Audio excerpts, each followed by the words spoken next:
સસ્તા મોબાઈલની લાલચમાં યુવક સાથે 53,000 રૂપિયાની કરાઈ ઠગાઈ.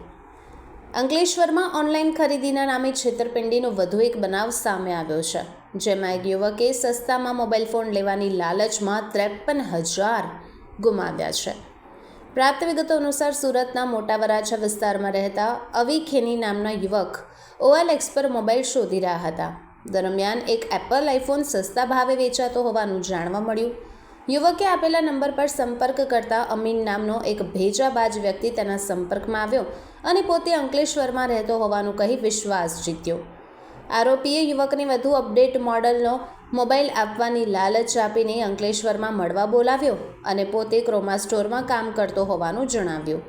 બીજા દિવસે આરોપી યુવકને સ્ટોર ઉપર લઈ ગયો અને ₹1,27,000ના મોબાઈલ માટે બાયબેક ઓફર બતાવી 53,000 ઓનલાઈન ગૂગલ પે કરવા કહ્યું. વિશ્વાસમાં આવીને યુવકે રૂપિયા પણ ટ્રાન્સફર કર્યા, પરંતુ રૂપિયા મળ્યા બાદ આરોપી બિલ બનાવી મોબાઈલ લાવી આપું છું કહીને ત્યાંથી ફરાર થઈ ગયો.